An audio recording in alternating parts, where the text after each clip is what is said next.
there's two things important here. One is, yeah, when Satoshi came around, like, you could mine on your computer. And now if you look at this list of coins involved here, you can't participate as a validator on any of these. I mean, some people can, but the cost of a Solana validator is out of range. The cost of the equipment to validate for Ethereum and the amount you need for Ethereum is out of range. Even Cardano is delegated because running that equipment is out of range.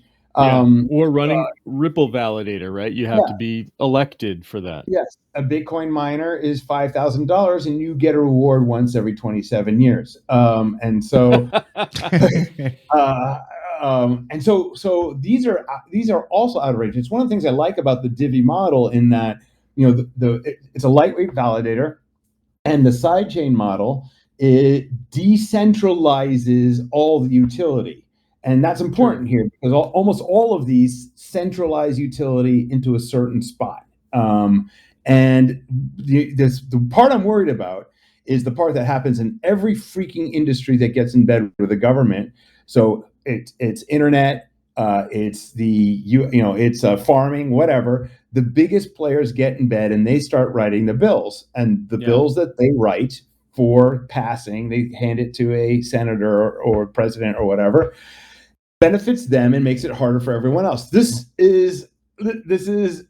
happens every single time, and we've been kind of like, the bad part of the government has been, it's been limiting us on what we can do as an industry, and now the bad part will be, okay, so now you can do what you want. However, these huge players with tons of money and banks, frankly, for almost half this list here, are now going to be making the crypto rules, and they will not be in the favor of people who don't want to go through that, get licensed, or have their validators licensed, or whatever it is. Like that's going to be the path. They're going to So I just want to give some positivity on that.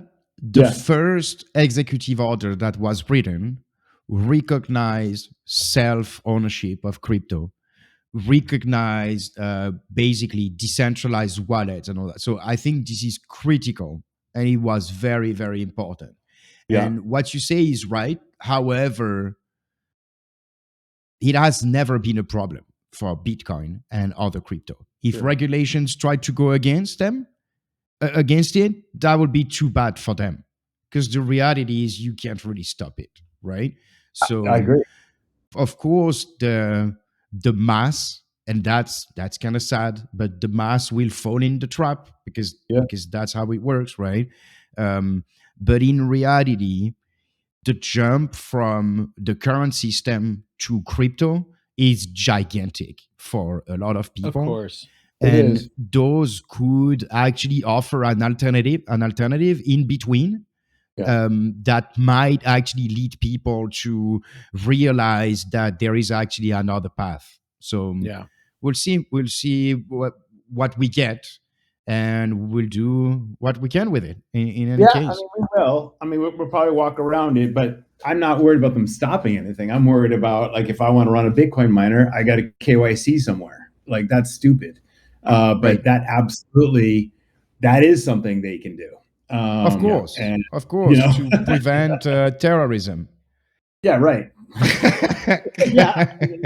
It's always like that. And just to bring